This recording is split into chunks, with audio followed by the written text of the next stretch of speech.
Lenny. Hi, Nancy. Welcome to episode 62 of the Front Porch Book Club. The Front Porch Book Club is a podcast that meets twice a month.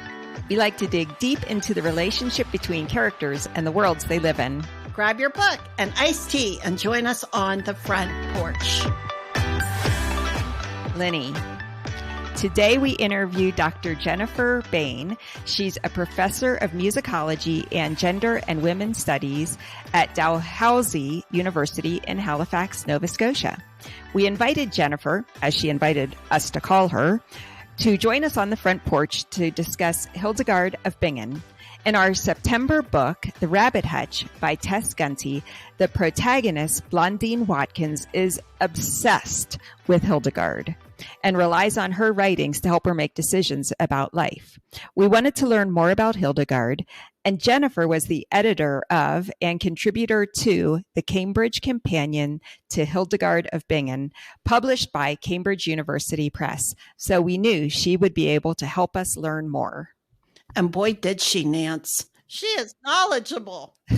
Jennifer's research interests are wide-ranging, including medieval music theory, chants, 19th and 20th century reception of Hildegard of Bingen, as well as issues surrounding the role of women in the production and composition of music. This lady is well-read. She is knee-deep into this, and she shows incredible insight into the rabbit hutch in an area that I didn't know anything about. Nancy, it's just amazing. And she was super fun to talk to. Yeah. Knowledgeable. My goodness. Yeah. All right. Let's get to it then. Well, welcome, Jennifer, to the front porch. Thank you. I'm glad to be here. Well, we're delighted to hear about this Hildegard. I said in our last podcast, I didn't know who she was talking about. The entire book, I didn't even know if it was a fictitious person or not. I had no clue what this was about. But before we get started on Hildegard, we'd like to know a little bit about you. How did you become interested in Hildegard, and also musicology and gender and women's studies? That's a wide range, I'm thinking. Definitely. I did an undergraduate degree in music. I loved music. I played the piano, and so I wanted to pursue music in university. And during the course of my undergraduate degree, I was only ever introduced to one woman composer. Wow. I only heard the music of a single woman composer through my entire undergraduate degree. When I finished my degree, I took a year off. I was traveling around Europe, and I was thinking about what I wanted to do, and I applied to do a master's degree in a bunch of places. My area was music theory specifically, but I wanted to work on the music of women. That became the thing I really wanted to do. So when I started my degree, there was a research methods class. This is sort of a standard class that you take, but you could build it around the single topic that you were interested in. And so I thought, okay, so all of the assignments I did related to the topic of women composers. After about the first week of doing some research, I realized that this was actually a huge field. And although I hadn't been exposed to it as an undergraduate, there was actually a ton of scholarship. And there were lots of women composers. Historically, I knew about some contemporary composers, but I didn't know about the historical ones, except those who were like married to famous male composers. So Clara Schumann, wife of Robert Schumann, and Fanny Mendelssohn, sister of Felix. So I started just with this broad topic, and then I realized, I'm going to have to narrow it down. So I decided to narrow it down to women composers before 1900, and then that was too big. And then I narrowed it down to women composers before 1800. And then I narrowed it down to these four composers, and one of those four was Hildegard of Bingen, and then I finally narrowed it down just to her. There was a lot written about her, and so it sort of became obvious that this was a really interesting figure as well as a composer, and so that was what really got me interested. I did a lot of work during my master's degree on Hildegard of Bingen. My thesis was on her music. I focused in on 5 of her antiphons and wrote this analytical thesis on those works and decided I wanted to keep going, working on medieval music and working on Hildegard. In my PhD, I quickly decided, well, maybe I shouldn't do my dissertation on Hildegard. I should do something else. I was a little bit worried about the reception of Hildegard in academia at that point. And so I didn't want my topic to be something that would keep me from being able to pursue a career. So I worked on Guillaume de Machaut, who's a 14th century French composer and a very solid kind of figure to work on in repertory. And it was interesting music, and I really enjoyed that. But I kept coming back to Hildegard, defended my dissertation proposal, and then I immediately worked on a Hildegard project, and then got down to the dissertation. And once I got my job at Dalhousie, I started publishing things out of my dissertation, which is a standard thing to do. But then I started working on some of these other Hildegard projects. And I was really interested in the reception of Hildegard as a composer and how we think about her in that way and when she first became known as a composer. And that drove a lot of my research at that point. I think I answered your question, but I believe that you did. I just learned a lot. I had no idea she was even a composer. Oh, okay. I thought she was more of a, I wasn't sure who she was. I didn't even know she was a real person. So that was very interesting to me. Now I wish I would have known that reading the book, because quite honestly, I skimmed over some sections because I had no idea what she was talking about. Yeah, so she was a really interesting figure and very prolific, which is why I found so much about her when I started doing my research into women composers. A lot of what I was finding about her wasn't just about her music, it was about her writing.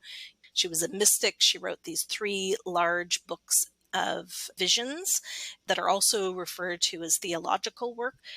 There's theology in them, but it's based on these visions that she has, that she describes and then unpacks in these 3 collections of her visions.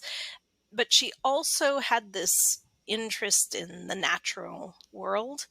There are these other writings that deal with the natural world, talk about the properties of elements and rocks and other things, and also on medicinal uses of plants and stones, gems. I mean, there are all sorts of medical applications that she describes. Yeah, and she's known as the mother of German botany or something. Yeah. So what's actually interesting is that in Germany in the 1950s, there was a doctor there who really got into Hildegard medicine and opened a clinic. And so Hildegard medicine has been practiced in Germany since the 1950s. And the modern Hildegard Abbey in Germany actually produces these products that you can purchase. Wow. Yeah. They also make wine and other spirits. And a whole nother kind of medicine. Yes, exactly. I had no idea. I do remember, now that you're saying this, about components of the book where she does talk about religion and earth and all of this other. Again, I just kind of glazed over that whole section of the book because I didn't understand this was a real person doing all of this. With your work at the university now, you have a cross appointment in musicology and in gender women's studies. How is that all married together? Yeah, there are a number of interdisciplinary, multidisciplinary programs at Dalhousie, particularly in the Faculty of Arts and Social Sciences. And so Gender and Women's Studies is one of those programs. So there's actually, it's not a department, it's a program. And so the idea is that it brings people from all of these different departments. So from the English department, the history department, the sociology and social anthropology, other language departments, and people who are doing work in gender and women's studies within those other disciplines all contribute to this gender and women's studies program. So my primary teaching was in the music department, which merged with the theater department in 2014. So we have this School of Performing Arts. And my primary teaching there is, a lot of it is music theory courses. I do a little bit of courses in cultural history and medieval music because that's my area. And sometimes that intersects with things to do with gender and women's studies. So I have offered seminars, for instance, on the music of Hildegard of Bingen. And so then that will be cross-listed with gender and women's studies.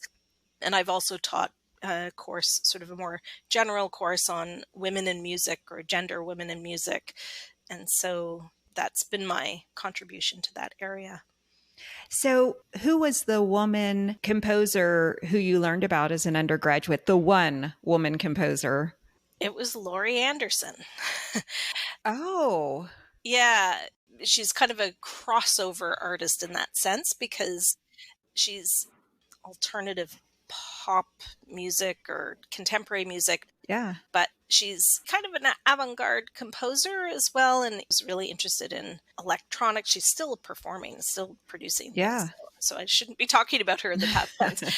Yeah, I had a class on 20th century analysis of music post 1945, I think it was. And in that class, Oh Superman was the song that we listened to and talked about and analyzed. Wow. She was the one woman who made the cut. The one woman who made the cut in 4 years. Yes. Wow. Yeah. All right. So Nancy and I did visit Halifax on a cruise. Oh, yes. We have lots of cruise ships coming in. It was our parents' 50th wedding anniversary that we were celebrating on that cruise. And we did visit the Maritime Museum of the Atlantic. Yeah. I always tell people to go there.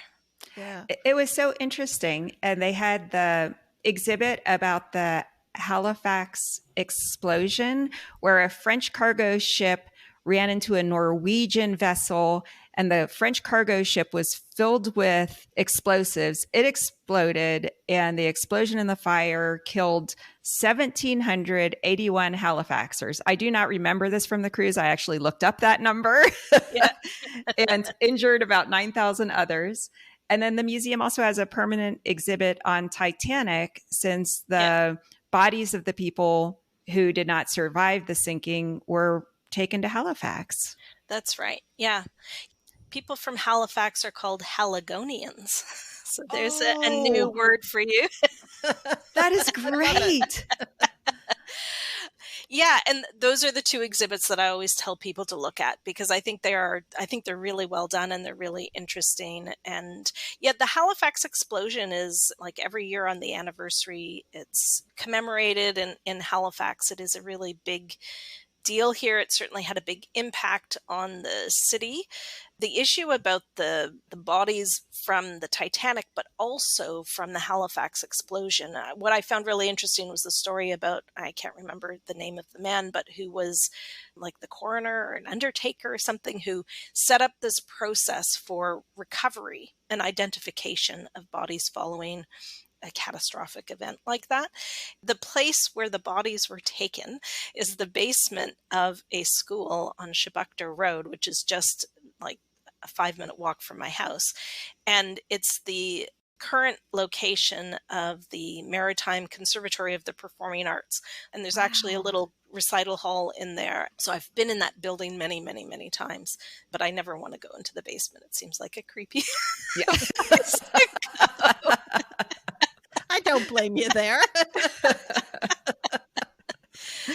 Yeah, and there is actually a connection with Boston, because every year Halifax sends a Christmas tree to Boston, because all of these doctors and nurses came from Boston to help in both of those situations. But I think particularly in the explosion, they came up to help take care of the survivors. Wow. Yeah, so every year Nova Scotia sends a Christmas tree to Boston as a thank you. I love that. Yeah. That's beautiful. And I had a neighbor, a very elderly woman who has now passed on, but when I first moved to Halifax, who was a survivor of the explosion. She was a little girl and she was in the bath, And when the explosion happened and all of the windows in the city exploded, and she had a scar above her eye that was from glass hitting her. She was very lucky she didn't lose an eye. Absolutely. Yeah. Yeah. Wow, I love that. So let's talk about the rabbit hutch. So this is Tess Gunty's 2022 National Book Award-winning novel. In it, the protagonist, Blandine, is fascinated by, as well as skeptical of mystics, and especially Hildegard of Bingen, who is her favorite saint. And Gunty writes that Blandine is fascinated with Hildegard, quote, because she is about 100 people in one body. Hildegard of Bingen, prophet, composer, botanist, abbess, theologian, doctor, preacher, philosopher, writer, saint, doctor of the church, a veritable polymath. She didn't ask anyone's permission to be these things, to be everything. She just did it. She was always writing letters to male members of the clergy, telling them to get their act together. They weren't blowing the trumpet of God's justice was the problem. So that's Blandine's take. And we talked about this a little bit, but can you give us a sense of all of those elements of who she was and why so many people still find her fascinating today? So there's one little thing that I would correct from Blandine's perspective, which is just about her not having to get permission, because she did have to get permission, first of all, from the abbot. So originally, when she entered the church, entered the monastery, it was at a place called Bodenberg, and she was enclosed in essentially a cell, is how it's described, that was attached to this male monastic house.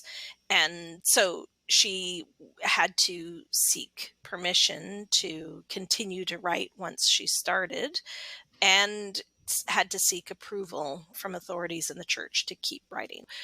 And then when she left Bodenberg and took her nuns and established a new place at Rupertsberg, she did also require permission and support to be able to do that.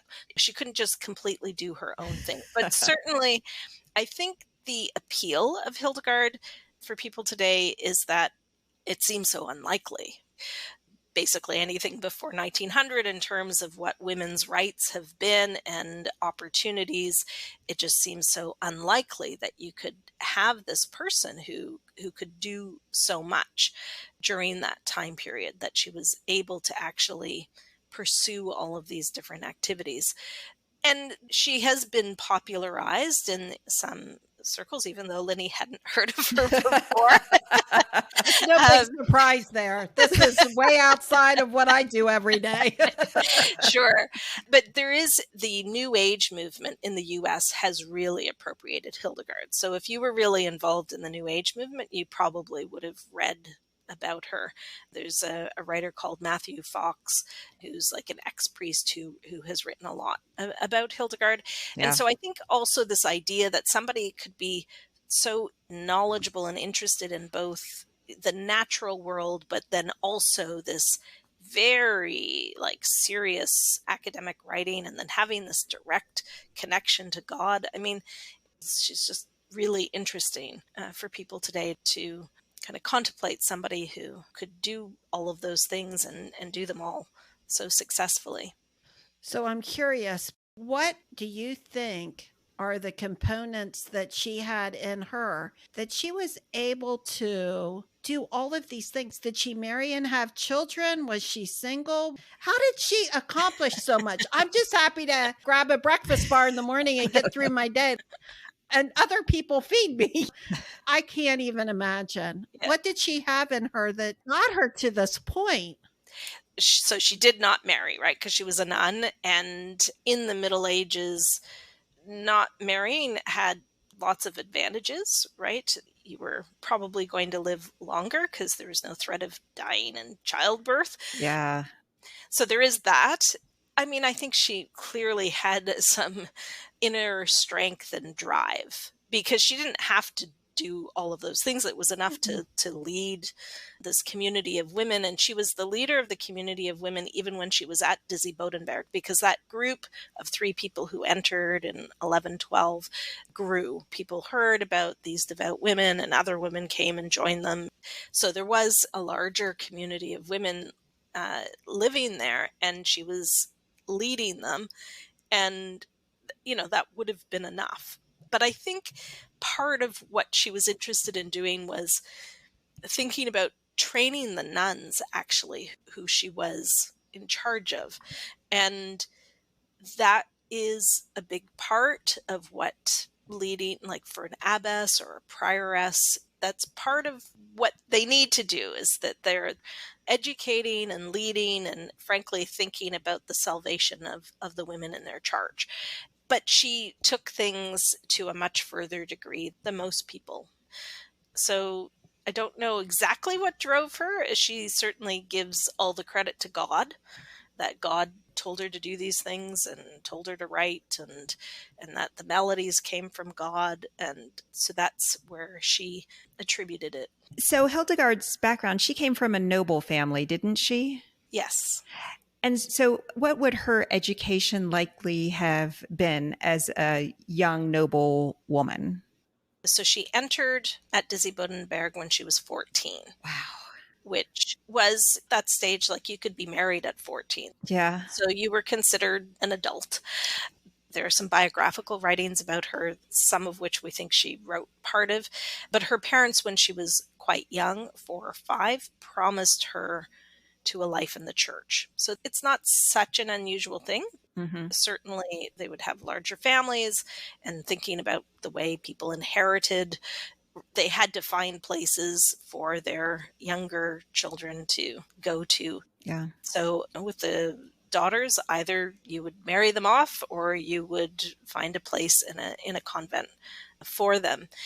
There seems to have been a relationship between Hildegard's family and then this family of a young woman called Jutta of Sponheim, who was a mentor for Hildegard and was 8 years older. So when Hildegard was 14, she was 22. And so we think probably that Hildegard was placed in the home of Jutta, and would have been kind of trained for the church with Jutta, because Jutta was also very devout and didn't want to marry and wanted to go into the church. So her education would have happened there. Nuns and monks were generally trained to read Latin. That was the language of the liturgy, and the primary book or tool that they would use is called the Psalter. It's basically the book of Psalms. Yeah. And the 150 Psalms formed the basis of the liturgy. And they had like 8 services every day.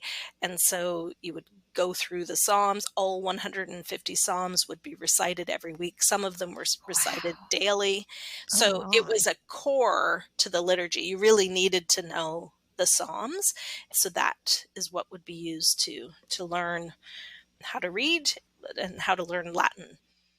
Did she pretty much go along the Catholic line, or was she kind of out there with some of her ideas? Actually, theologians tend to think that she was fairly conservative in many ways in terms of her theological understanding. Her visions don't seem very conservative at all, but the theology kind of undergirding them is. Okay. But she was very critical of the church. So she wasn't critical of theological ideas, but she was very critical of the church itself and the activities of the clergy. Now I'm learning a lot about this person. I didn't even know she was a nun.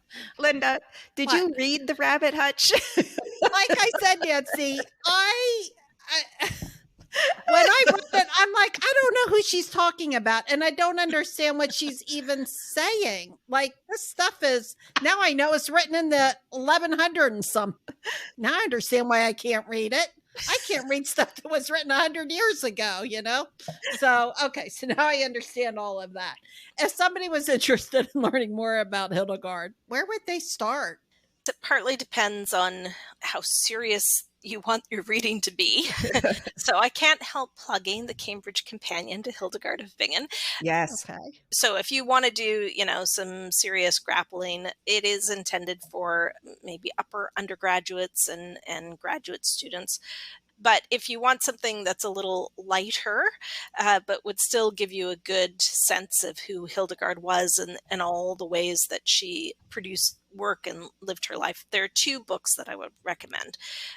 One is by Fiona Maddox, and it was written probably about 15 years ago now. I can't remember exactly when it was written, but Fiona Maddox is a journalist, so it's written in a style that's easier to read than a serious academic book, but it's done very well and it's quite accurate and highly readable. So I often recommend that. Also recommend it to students, like if they're doing a seminar with me on Hildegard, to get sort of a broad idea about her, start with that. There's another book that came out just a couple of years ago by Honey McConey, and it's in a series of books on composers. And so music is very much kind of the lens through which Hildegard's story is told. But she does cover a lot of Hildegard's output. And so she's not just talking about music, she's talking about lots of things and talking about Hildegard's life and movement, from one place to another. And so that I think is also really highly readable. So for starting, those two could be good places. If people like film, there is a movie called Vision, which is it's a feature film that was made in Germany, but you can watch it with English subtitles. There are certain parts of it which are maybe a little conflated, but it's quite well done. We'll put links to those resources in our show notes on our website if people are interested in that. Now, you mentioned the Cambridge Companion to Hildegard of Bingen. You are the editor of that volume. And these Cambridge Companions, they're such wonderful collections of writings and scholarship to introduce and explore key elements of subjects. How did the Companion to Hildegard of Bingen come about?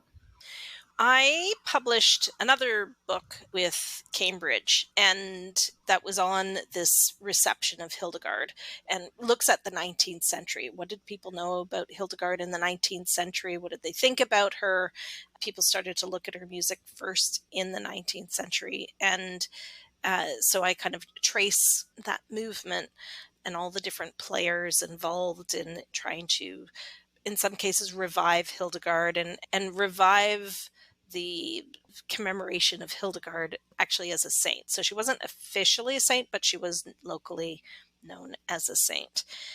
And so an editor at Cambridge approached me to say, how would you like to do this? And at first I thought, do I want to edit another collection? It's a lot of work. But I did have some ideas about it. And so I thought, well, okay, I'll do it. So I, put together a proposal and the board liked it. So then I went ahead and had to start inviting authors and pulling it together. It was an interesting project for me, I have to say. Working with scholars in other areas of expertise on Hildegard was really interesting. I got a lot out of it personally. And that was just recently published. Yes, 2021. Yeah. Wow. Good. We'll add a link to that as well in our show notes. So Blandine is obsessed with Hildegard and also other female saints, but she feels like their lives are basically selfish, and she's not sure she even believes in God, even though she attends church occasionally. So Gunty writes of Blandine, quoting again, "So how, wonders Blandine, would a contemporary mystic challenge the plundering growth imperative if that were her goal? She'd have to break out of her solitude. There's no way to overthrow the system without going outside and making some eye contact." No matter how small your carbon footprint, you can't simply forego food and comfort and sex all your life and call yourself ethically self-sacrificial. In order for her life to be considered ethical, thinks Blandine, she must try to dismantle systemic injustice. And so then Blandine goes on to rain down fake blood, voodoo dolls, dirt, and small animal skeletons on a gathering celebrating the development of her town's last green space. Are there ways that Hildegard of Bingen did more than Blandine says? Did she dismantle any systems of injustice? That is a really good question, because I think one of the appeals of Hildegard is that for feminists today, we're looking for these historical figures who were early feminists. But a true feminist, in my mind, is somebody who does dismantle things for other people, right? I don't know if that was even possible for her in the 12th century to do that. And so you don't really see her making space for other women. The way for her to have a voice was to keep reinforcing the idea that she was of the weaker sex. And so God chose her because she was weak, because of her positionality. And she doesn't ever say that women aren't the weaker sex, but she kind of can't do that in that milieu. That is the understanding. On the other hand, a lot of the poetic texts of her compositions, she really focused on female figures. So she was really interested in Saint Ursula. She was interested in Mary. So in that sense, she was kind of promoting women in a way, maybe in a more subtle way, but by what she was choosing to look at. And she did mentor the women in her community, so that was certainly a contribution. There was another mystic from the same region called Elizabeth of Schönau, and she did correspond with Elizabeth. And it was Elizabeth actually who had written a lot about Saint Ursula. She had visions about Saint Ursula. And so I think Hildegard's focus on St. Ursula was partly from what Elizabeth had brought forward. I'm interested in learning a little bit about her music and the compositions. Were they all church music? Were they instruments? Were they vocals? What kind of style was popular back then, and what did she compose? That is a great question. So she wrote vocal music because she was writing for the liturgy. All the music she wrote was to be sung in these liturgical services. So it's all religious music. It was written in a style of music that we call chant. Often people use the term Gregorian chant. So if you've heard that phrase, that sort of style of music. So it's just a single line of music, right? There's no harmony added to it. At that point, the instruments in the 12th century weren't really used in a church setting. There were organs around at that point, but they weren't sort of the big organs that we think about that we see in churches today. So that would not have been a part of the way that the music was sung. So all of the music then had some kind of liturgical function. So she was writing music for the days of particular saints. So what we call a feast day. And you know lots of feast days. So you know St. Patrick's Day, right? That's a feast day. And Christmas is also a feast day. And Valentine's Day is also a feast day. So they're days that mark a specific point in the church calendar. So Christmas Day, it's the birth of Christ.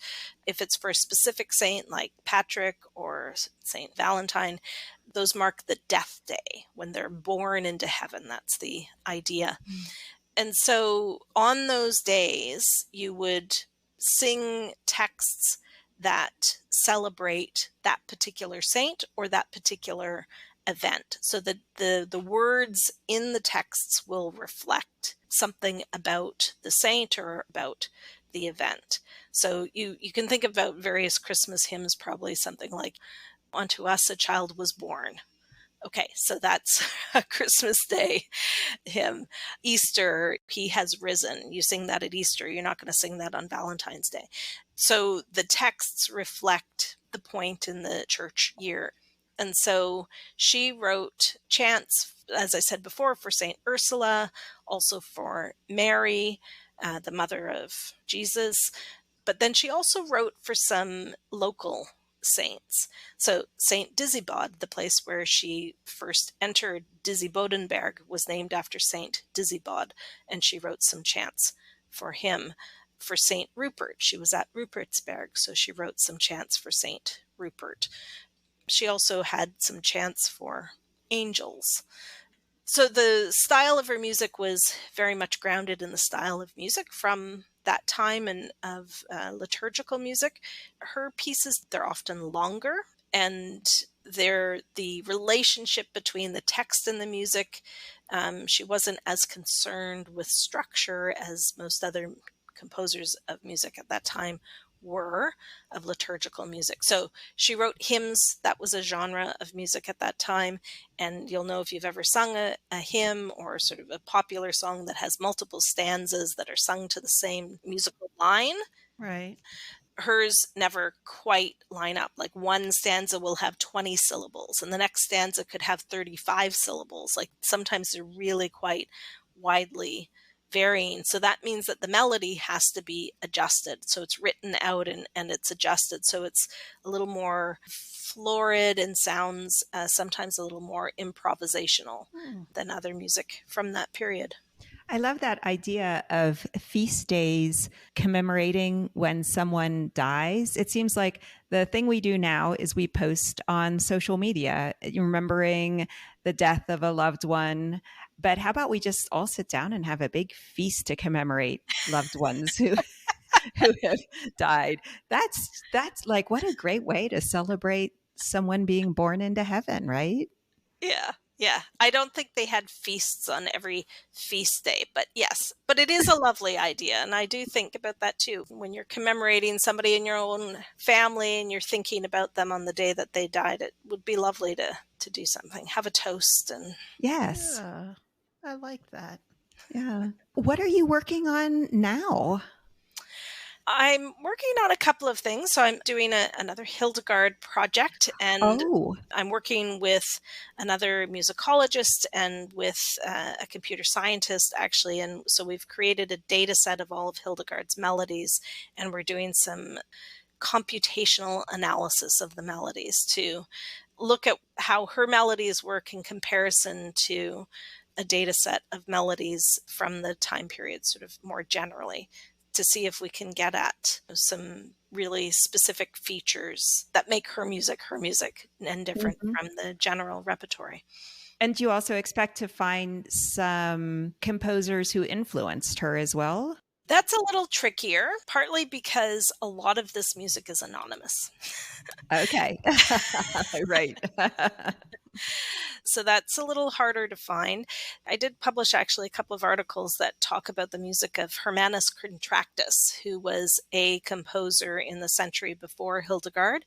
And there are some features of her music that are quite similar to his music. I think she may have been influenced directly by him, but I think also there was a kind of what we are now calling a late chant style.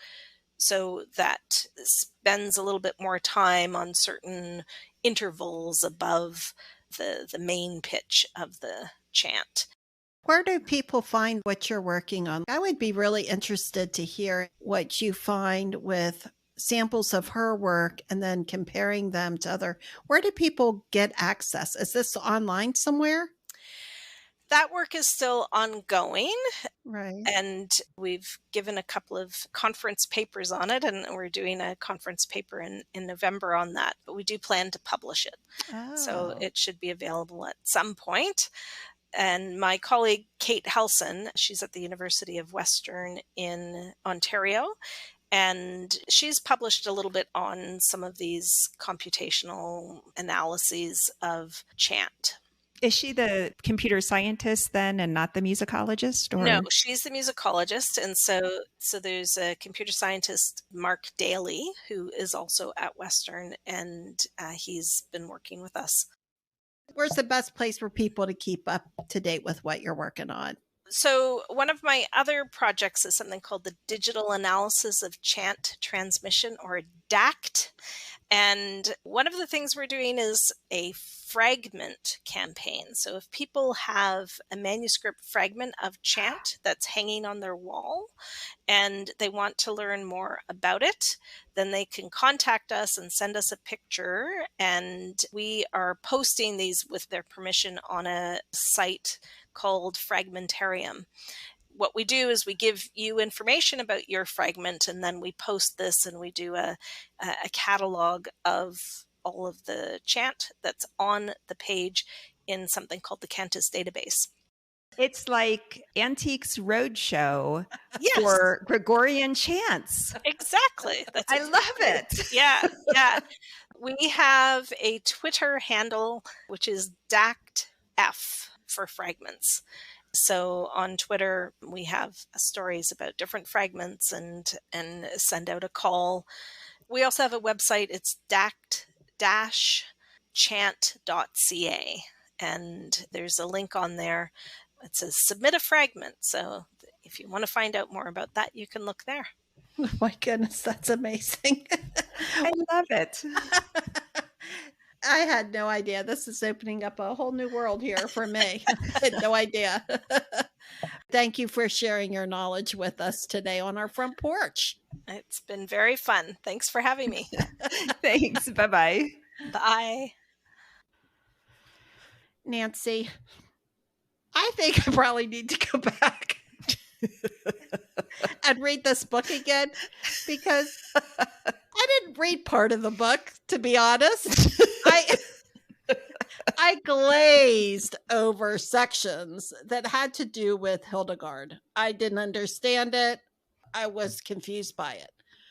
Now that I know something about the history and that this is a real person and she was a nun and she was cutting edge and what kinds of work she was doing, now I understand the main character of the Rabbit Hutch now, and why she was inspired by her and why she researched her. Yeah, I probably had an advantage there because I have read some of Hildegard von Bingen's works and knew a little bit about her. So for me, it was like, oh, she loves Hildegard. I love Hildegard. It just felt like it was a piece of context that probably meant a lot to me, told me a lot about Blandine, and that was just kind of a missing puzzle piece for you. Yeah, exactly. But you are well read, so it doesn't surprise me that you knew something about this woman 1,000 years ago. My goodness. I love that Hildegard wrote these Gregorian chants. I actually listened to a recording of O Eterne Deus, and that is a composition of Hildegard's that is mentioned in the Rabbit Hutch. And I don't remember ever having heard that work before, but it is absolutely beautiful. And I could, I just searched for it online. I found a nice YouTube recording of it. So I really encourage people to look into this wonderful person's compositions. They are ethereal, beautiful. I thought, oh, I'm going to listen to this music. I'm going to have this music on the background when I write because it is really gorgeous. Love that. And as far as Gregorian chants go, do you remember that one of your best friends in high school, Becky, loved Gregorian chants? Yeah, I remember her talking about that. I didn't have any idea what she was talking about. Now you know. Now she was probably listening to Hildegard of Bingen. Yeah. Now, I'm not totally under a rock. I did know something about chants and, Sure. I have no idea. How in the world would Becky even be exposed to this? Well, Becky was a music major in college. Yeah, but she was like a kid when she was saying this. She was interested in these Gregorian chants. So, what? You'll have to ask her. I guess we'll have to have her on our show at some point. I guess so, to talk about Gregorian chants. Yeah, she was well read too, so I'm not surprised. Becky is very well read. Yeah. And it's not so unusual that someone starts forming an interest in something as a child that blossoms into what they major in college also. Yeah, she played the piano, she played instruments, and she sang too. And she played trumpet when we were in high school. Yep. In the bands, yeah. Yeah. She could play a lot of instruments, actually. I think maybe she even played an organ in church. Really? Yeah. Wow. You know, as an adult, I think maybe she did. I'm not quite sure about that, but it's very talented. Anywho, yeah, she's got some talent there. Well, stop by the front porch next time because we're going to review Lessons in Chemistry, written by Bonnie Garmus. Here's the thing, Nancy. I didn't tell you this, but on my Kindle, Kindle mentioned. I need royalties. I'm telling you. On my Kindle, this book's advertisement came up constantly for 4 months. No. Yes, this book. And I thought, what a cute cover. There's this little cute lady with these cat glasses. She's very stylish. This looks like my kind of book. Yes. And so when I was bringing up next month's book, I'm like, there's the lady with the cute cat glasses. I want to read this. This is our book. So I am happy. I think I've read the first chapter or two. And I love it. So cute, right? Yeah, really nice. I like it. Okay. And I have already read this book. And I will tell you, I also loved it. And I loved it from the start as well. Yeah, so you're going to adore this book. Here's the premise. It's set in the early 1960s. Elizabeth Zott's dream of being a chemist is put on hold when she finds herself pregnant, alone, and fired from her research lab. This book was #1 on the New York Times bestseller list, and Apple Plus is going to release the book as a series in October with Brie Larson starring as Elizabeth Zott. Oh, interesting, Nance. Well, I mean, I like it. It seems like a good baby boomer book, and I am a baby boomer, so I fell in love with it right away. And you know, because I have said, I typically don't. I mean, as a general rule, I don't read like the jacket. I don't know what I'm reading. I just pour into it. Well, after like the first page or two, I'm like, what is this book about? And I started reading information about what the book was on. And I very, very rarely do that. But I love the whole premise of this book. So I'm excited to learn what happens to our heroine and her life. Great. I cannot wait then for you to finish reading it and then for us to talk about it. All right, Nancy. Well, thanks for listening. Our website is frontporchbookclub.com. And we will put all kinds of great notes from this week's episode on that website. So that's where you can go find them. Our episodes come out twice a month on the first and third Wednesday of every month. We'll see you next time, Nance. Looking forward to it. Okay, bye-bye. Bye.